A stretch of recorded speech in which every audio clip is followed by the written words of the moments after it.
Okay, thank you, Gary. It's my pleasure to be here, and thank you guys for showing up. I'm going to talk about superheroes of your garden, and already I've seen that I'm a master gardener. Oh well, okay, let's get started. So, superheroes are beneficial to your garden. In fact, they're called beneficial insects. They're usually so small, but sometimes they're big, but usually they can be so small that you need a magnifying glass to look at them. So you need to get out in your garden and look for these very small insects. And most of all, superheroes are fun to watch. They're fun to find. So we're going to talk a little bit about superheroes. The first thing I think that is important for you guys to know about is metamorphosis. And all insects go through some sort of metamorphosis. There's a complete that has 4 stages, and in each stage in a complete metamorphosis, the insects look different. And that's why it's important to know about these things, because you might see an insect as an adult you recognize, but as a larva or an egg, you have no idea what it is. Now, an incomplete metamorphosis is a lot easier because all stages look like mini-me's of the adults. So here's an example. You guys are all familiar with the butterfly, and you can see there's 4 stages: egg, larva, pupa, and adult. And you can see that none of these stages look like the adult. And here is an incomplete metamorphosis where you've got a grasshopper laying eggs, and they go through a shedding here and a shedding there, but they all look like the adult. Okay, now, ready to meet the superheroes? My favorite superhero is ladybugs, and they're actually beetles. They're usually red and black with, red and orange with black spots. They eat tons of aphids. And you can see that in this picture too, the eggs, the larva, the pupa are completely different than the adult. Okay, this is probably one of the coolest looking insects that you're ever going to find. And I know when I was little, I used to just love these guys. They're just so cute. They're good, and sometimes they're bad. They eat everything in your garden. That includes good guys and bad guys. But that's an okay thing because it keeps your garden in an ecological balance. So you don't have too many pests, but you don't have too many good guys. It keeps it in balance. And a garden has a few superheroes and villains. Okay, the baby mantis grows up and looks exactly like the parent. So that would be what kind of metamorphosis? It would be incomplete because baby looks like adult. Okay, here's another favorite of mine, green and brown lacewings. They're really cool looking insects. They've got these beautifully lacy wings. And it's interesting here, these are the eggs, and they lay the eggs under the side of leaves on little threads. So that I think is pretty cool. And here's a larva. That's what that looks like. So if you were in your garden and you saw this, you would know, hey, that's a good guy. But if you saw this, you might not think it's a good guy. and you might smash them. So don't do that. And here is its life cycle: egg, larva, pupa, and adult. And this one goes through a complete metamorphosis. Okay, beetles over here are very common and can be found in soil, in compost, anywhere that it's dark that they can hide. They come in different colors. You might see a shiny turquoise one or a black shiny one. Most of them are good guys. The shiny ones are good guys. And they eat slugs and snails and insect larvae. Now the soldier beetle is another one you might find in your garden. And I think these are really cool looking. You can see they're long and black, and they have kind of a red-orange head and abdomen, and these cute little legs. So they are really neat, and they do a lot of good in the garden.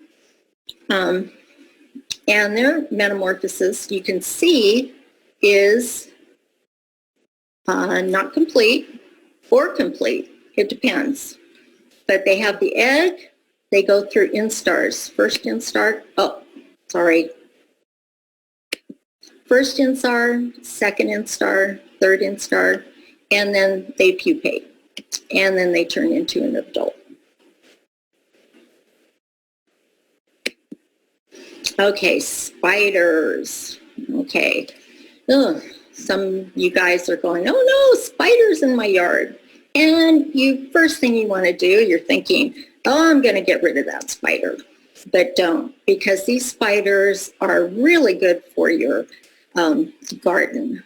They catch insects, they eat bugs, really cool. And we've got here a crab spider, a jumping spider, a funnel spider, an orb weaver, or maybe I'm getting those mixed up. Gary would know. Anyway, these are the types of spiders that you might see in your yard. Now, if it's a bad spider, like for instance the black widow, you most likely will not find this in your garden because they like nice dark places to hide, and they're not going to hurt you unless you accidentally grab them or harass them in any way. Okay, these next ones are kind of cool. They're called bee mimics, and we've got a hoverfly and a bee fly. Okay, so the hoverfly, just what it says, it hovers over flowers. They kind of zip around, and you've probably seen them. And they've got stripes, so your first thought might be, oh, that's a bee, but it's not a bee. And how you can tell is flies have 2 wings and bees have 4 wings. Now, the bee fly is similar to the hoverfly in the way it behaves, kind of hovering around. But this one is really neat because he's fuzzy and he just looks super cute. Okay, here's another one that I really like. Okay, this ambush bug. And the reason they call it an ambush bug is because it waits for prey to come and then it pounces on it. So it preys on caterpillars, beetles, wasps, and other insects. And kind of looks like an iguana or kind of a little monster, but really cool to find in the garden. It's really magnified. You want to sit here?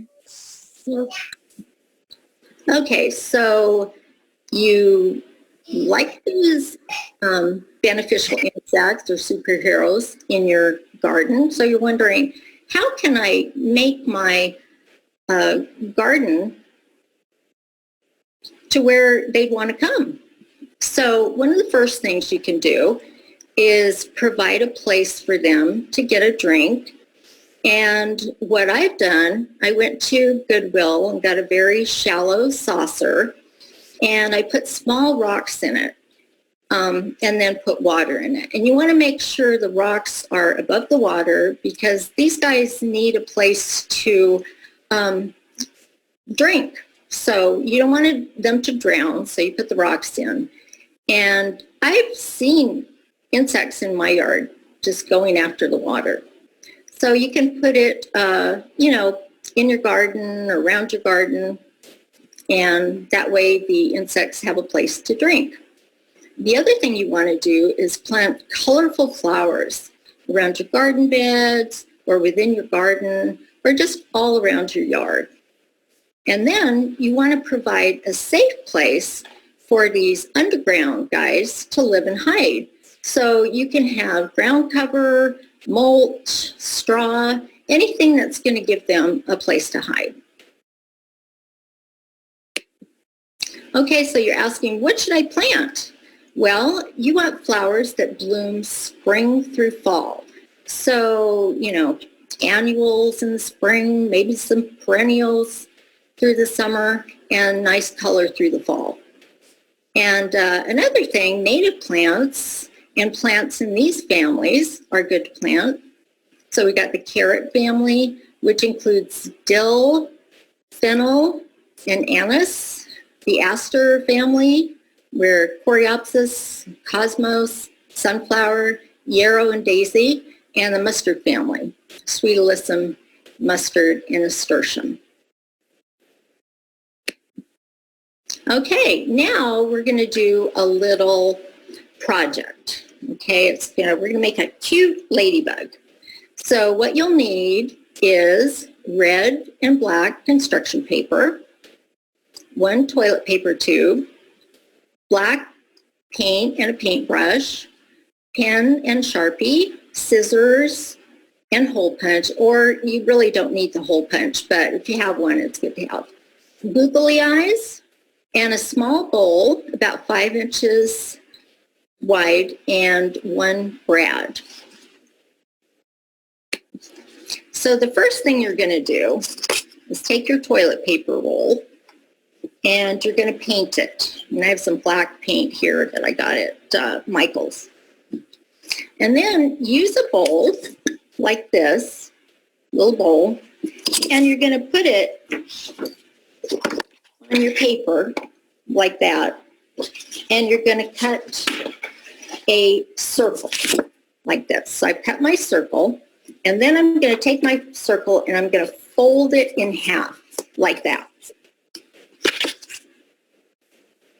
Okay, so after you've done that, then you want to make, with a Sharpie pen, symmetrical dots on the red paper you cut in half. This is going to be ladybug wings, and the reason they need to be symmetrical is that's how they are in real life. Whatever's on this side is exactly on the other side. And so you want to make dots that are same on both sides.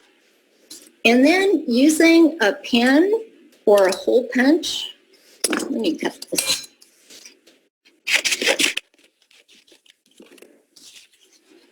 You're going to put them on top of each other, kind of like that, just a little bit. And you're going to take your hole punch and punch a hole through both of them.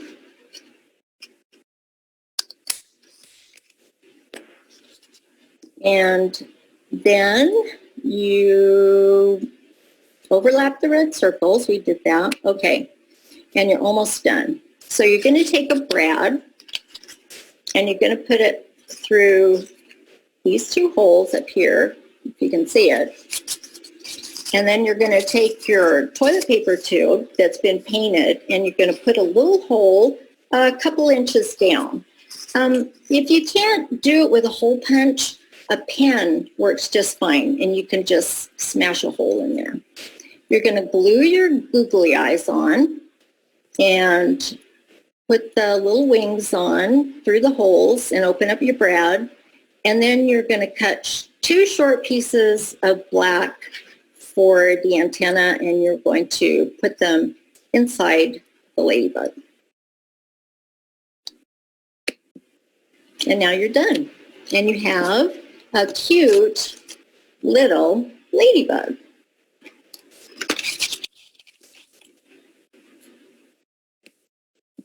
Okay.